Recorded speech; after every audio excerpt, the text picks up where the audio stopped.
Guys, एक simple सा सवाल, अगर कल से एआई टूल्स जैसे परप्लेक्सिटी, चैटजीपीटी, गिटहब कॉपिलेट और डैशबोर्ड्स ऑटोमेशन टूल्स आपका एसक्यूएल लिखने लगे, पाइथन कोड जनरेट करने लगे और रिपोर्ट्स बना दे, तो फिर कंपनी आपको सैलरी क्यों देगी?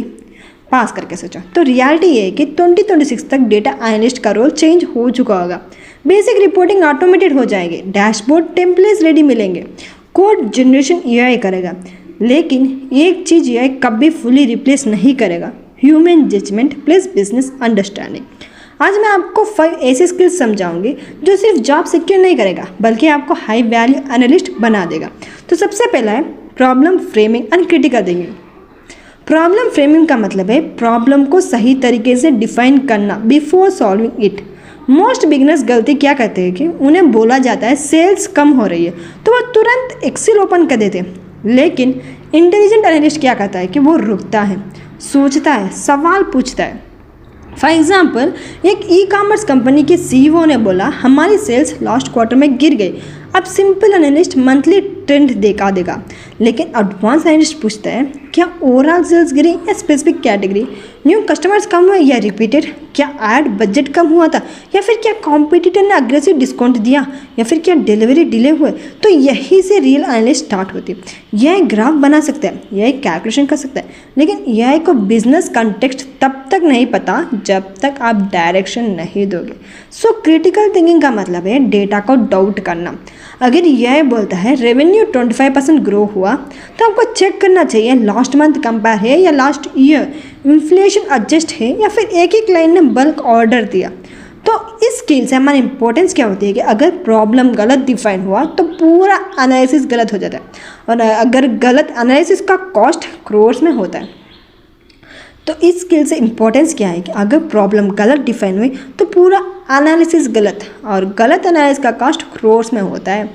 सो इस स्किल से बेनिफिट क्या है, आप रिपोर्ट मेकर से डिसीजन इन्फ्लुएंसर बन जाते हैं।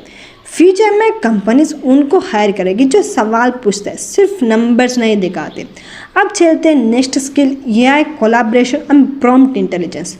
एआई कोलैबोरेशन का मतलब है एआई को असिस्टेंट की तरह यूज़ करना, रिप्लेसमेंट की तरह नहीं। आज जो एनालिस्ट एआई से सही तरीके से काम करवाना जानते हो वो 5x प्रोडक्टिव होता है। जैसे कि अगर आप एआई को लिखते हो राइट एसक्यूएल क्वेरी तो एवरेज आउटपुट आएगा, लेकिन वही जगह अगर आप ऐसे लिखोगे जैसे write SQL query to calculate month wise revenue growth percentage from orders table grouped by year and month excluding cancelled orders and different transactions, तो आउटपुट प्रोफेशनल होगा। डिफरेंस क्या है कि क्लैरिटी। जैसे मान लो आप चुन एनालिस करना है, यही से आप कह सकते हो गिव पाइथन को टू कैलकुलेट कस्टमर चुन rate and for high risk customers based on last 90 days in activity. अब ये आपको जूनियर एनालिस्ट बन गया। लेकिन यहाँ सबसे इम्पॉर्टेंट पार्ट क्या है, वेरिफिकेशन। अगर यूआई रॉन्ग लॉजिक देते, अगर जॉइन गलत हो या फिर अगर कैलकुलेशन ही रॉन्ग हो तो यह स्ट्रांग फाउंडेशन का रोल आता है। तो इसी स्किल से हमारी इंपॉर्टेंस ये बनती है कि कंपनीज फास्ट एक्सिक्यूशन चाहती है, और इस स्किल से इसमें बेनिफिट क्या होते हैं कि 3 घंटे का काम 30 मिनट में हो जाता है। इससे स्ट्रेस कम, efficiency high, promotion chances very high. So future में जॉब डिस्क्रिप्शन में लिखना होगा experience working with AI tools. अब चलते हैं next skill, data wrangling and quality control. तो डेटा व्रैंगलिंग का मतलब है मेसी डेटा का clean structure analysis ready format में कन्वर्ट करना।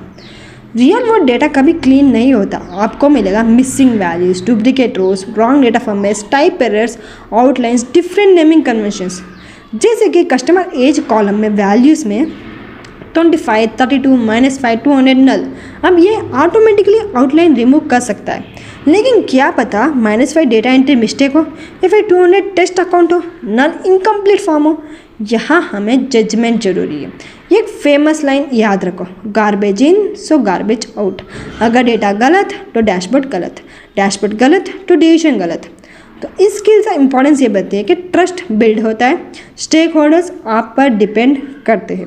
बेनिफिट ये होता है कि आप रिलेबल एनालिस्ट बन जाते हैं, long term career growth secure होता है। चले जाते हैं next skill, data story telling and communication.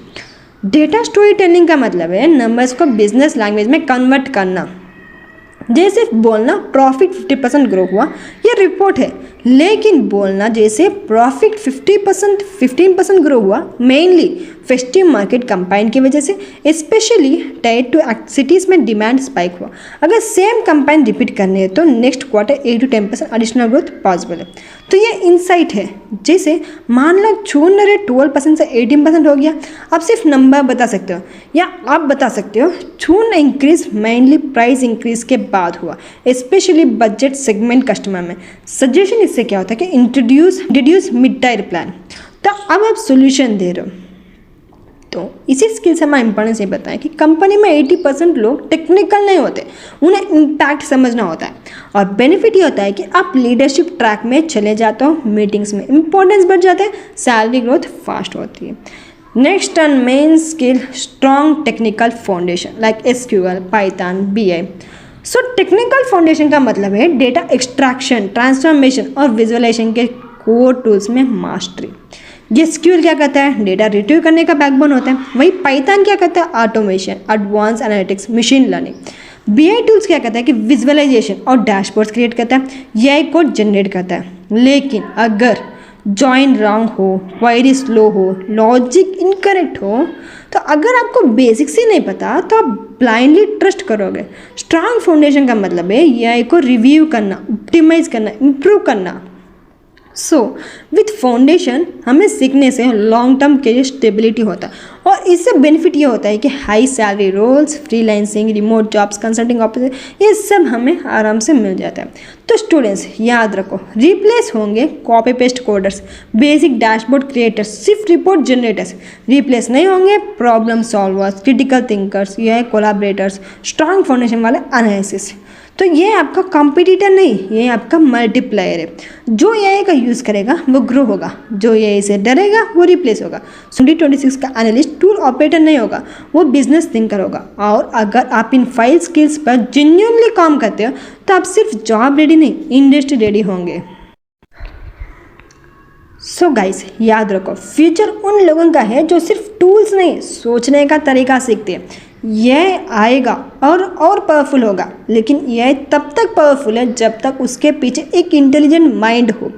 अगर आप सिर्फ SQL लिखना सीखोगे आप रिप्लेस हो सकते हो। अगर आप सिर्फ डैशबोर्ड बनाना सीखोगे आप ऑटोमेट हो सकते हो। लेकिन अगर आप सही प्रॉब्लम आइडेंटिफाई करते हो, डेटा को वेरीफाई करते हो, AI को स्मार्ट तरीकों से यूज़ करते हो, तो इनसाइट्स को बिजनेस इम्पैक्ट में कन्वर्ट करते हो, तो आप रिप्लेस नहीं प्रमोट होंगे। सो 2026 में कंपनीज को रिपोर्ट मेकर्स नहीं चाहिए, उन्हें डिसीजन इन्फ्लुएंसर चाहिए। जो आज से डिसाइड करो AI से डरना नहीं, AI का यूज़ करना है और अपने आप को इतना स्किल्ड बनाना है कि AI भी आपके साथ काम करे, आपकी जगह नहीं। सो रिमेंबर, टूल्स चेंज होते रहते, टेक्नोलॉजी रिवॉल्व होती रहती है, लेकिन स्ट्रॉन्ग थिंकिंग और स्ट्रॉन्ग फाउंडेशन कभी आउटडेटेड नहीं होते। So don't aim to be just a data analyst, aim to be a data thinker. Thank you और मिलते हैं नेक्स्ट सेशन में जहाँ इन स्किल्स को प्रैक्टिकली बिल्ड करना स्टार्ट करेंगे।